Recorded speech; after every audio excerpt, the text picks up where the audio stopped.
I am your host, Leah Dunlap, and you are listening to the Oracle on Purpose podcast, where we help intentional leaders clarify their purpose and next steps to create a work and life of significance.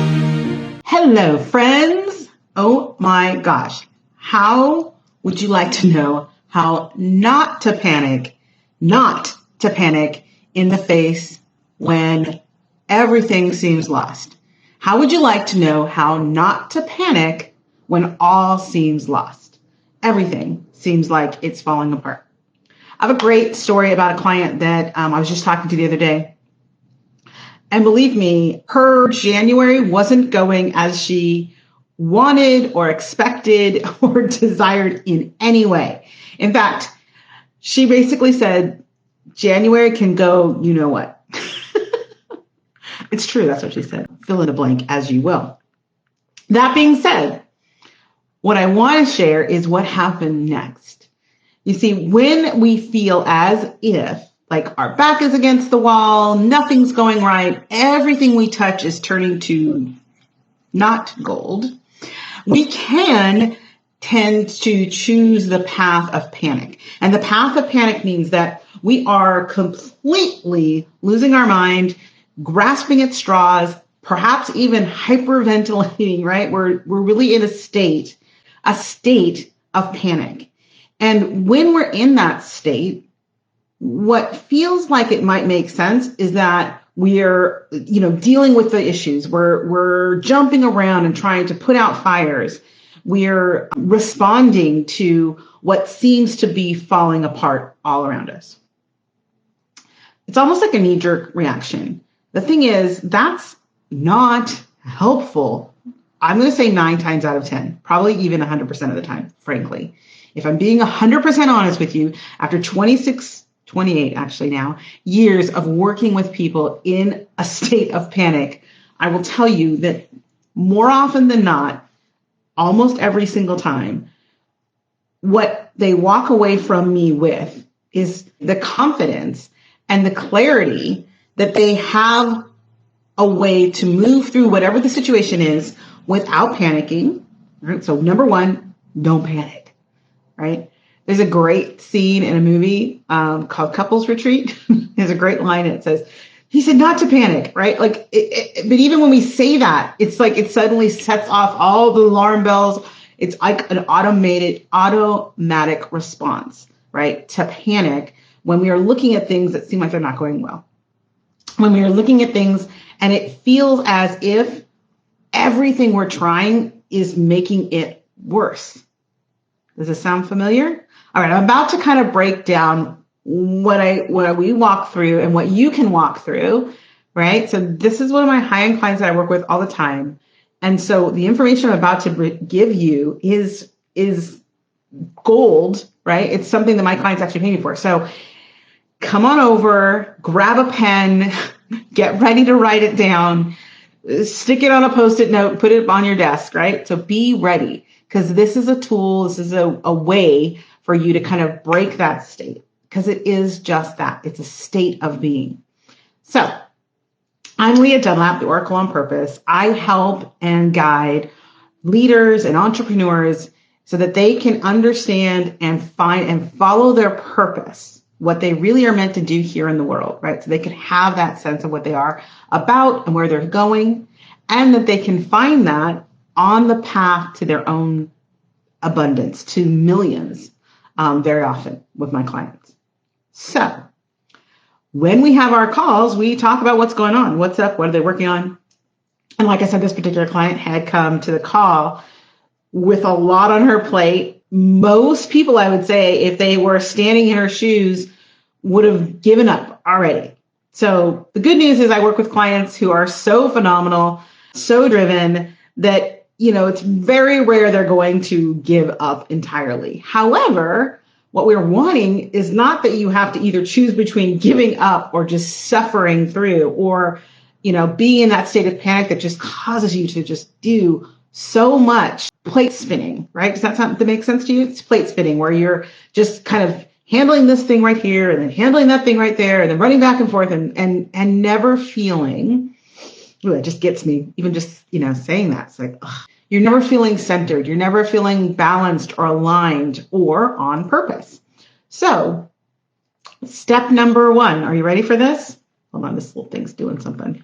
There we go. Step number 1.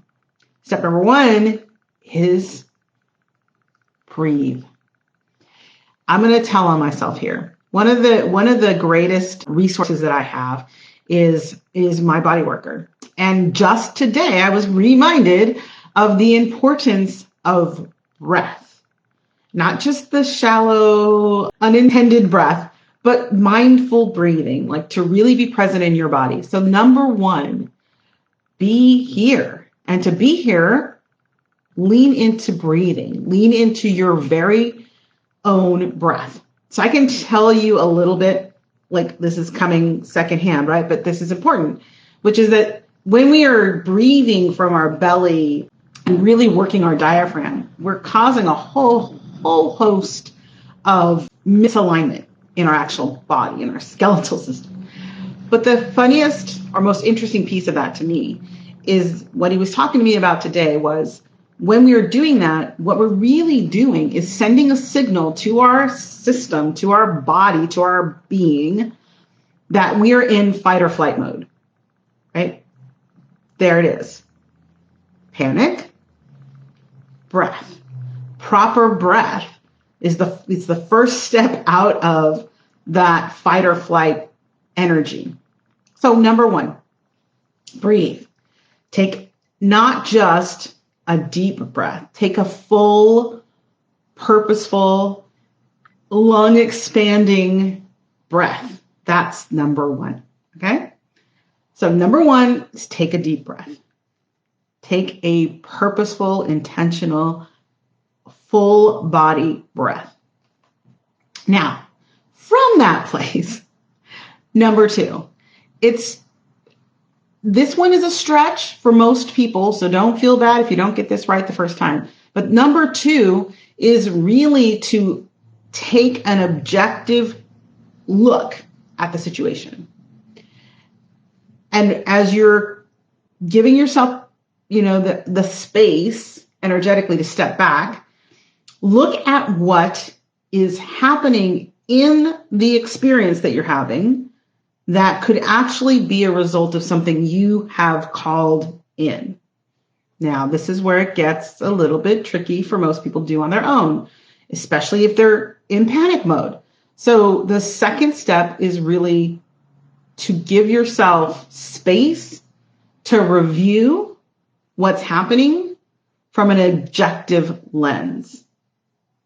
Give yourself space to review what's happening from an objective lens with the intention, right? With the intention to understand what is happening for you in that moment. What is this experience giving you? And, that's a fill in the blank kind of thing. Like it could be so many things. And that's kind of where my client and I kind of dug in. And this is the next step. The third thing I want to share, the third tip anyway that I want to share, is the pivotal thing that she walked away with. And I think it's important for people to know and to understand because it leads to so much frustration when we don't. So what happens next? The third tip that I want to give you is to take what you've discovered, right? What's in it for you, like from that objective place, and then go one step, at least one step deeper. Because what we experience in our lives is based on what we have been thinking about, whether that's worrying or consciously manifesting in the time before. So whether that's weeks, months, days, even years before, what we called into being, we are the expression of that is in front of us. So that's another reason, as you breathe through it and look at it, you can start to see what was the cause of this? What was the cause of my mind? What I asked to see. And so as an example, part of what happened was she got sick, but her whole family got sick. One of the thoughts she had prior to that was, I want to spend more time with my family. And guess where they were? For a couple of weeks, all together, at home, forced in a way to be together. So that feels like, oh, direct connection, right? Sometimes it's not that obvious. And sometimes we don't want to admit, right, that that's the cause behind it. And then there's the other piece where we are creating something to express an underlying thought.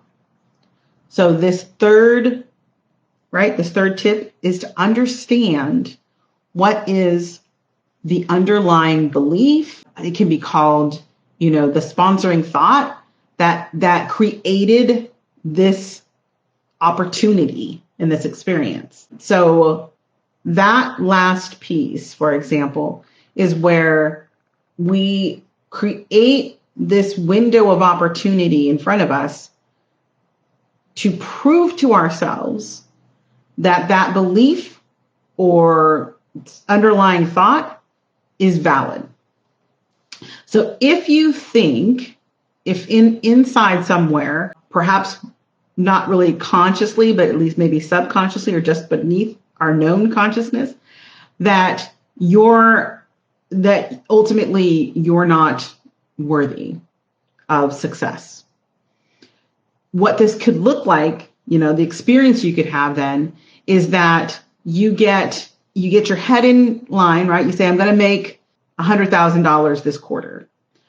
And so you put into place all the things you need to do, the steps, you talk to the people, you get the marketing, you start creating sales, things like that. And then just before whatever the demarcation is, things start falling apart. Maybe some people back out. You get just like maybe $1,000 or $2,000 or maybe even $10,000 away from that goal. And suddenly it feels as if, and this is kind of where you want to listen, it feels as if the universe, if you will, is saying, told you so, right? Think about that. Is there a place in you where you get that experience of, I told you so. I knew this was going to happen. That might be another way it comes across. So that's when we want to look at, like, what is behind the experience you're having, and what are you thinking about it, or what have you been thinking about that situation that may be presenting itself to you as evidence that what you believe is valid. Because ultimately, whatever you put into that universal source of manifestation will indeed come true. And you put it there based on what you hold true, what you consistently think about and focus on, and what some of those core beliefs are that are kind of embedded in you. So those are the 3 tips that I want to give you about how not to panic in the face of any kind of a disaster in your life or business. Those are the 3 tips. Breathe. Number 2, have an objective view and look for what's working for you in the situation. And 3, understand what the underlying belief or thought cause is that created this experience on your behalf. Remember, it's all happening for you, through you, as you. That's what the universe does. And these are the kinds of things that I help my clients to uncover, especially that third one, because it's not always easy to see it for ourselves. And that's when it really helps to have someone who can hear what you're saying, which I can, obviously, but also sense what is behind those thoughts and those words, and to reflect that back so that you can take that knowledge and change how you show up to the experience you're having. And I will let you know that through this process, this particular client is now sitting in front of the opportunity to work with someone that she really wants to work with, and just today sat down talking about a $5 million problem that they're working on that she will get a percentage of. So even though, she was ready to give up on January, I reminded her January is not over yet. And you still have the capacity to have this be how you want it to be. So Try not to panic, okay? And if that's you and you're like, oh my gosh, I've got so much stuff and I've heard it around here enough lately to know it's not just her, then remember, there are 3 quick ways, right? 3 tips for you to not panic and instead turn it around to your advantage so that you can actually have this year and any week and any day be what you want it to be instead. So if you're looking for support around that, if you feel like, yes, you would like to be able to have someone hold that space for you, I am here to do that. And in fact, we're getting ready to open up the doors for an incredible opportunity to be part of our next Purpose and Prosperity Accelerator cohort for spring. And during that program, you get to work with me for 13 weeks straight.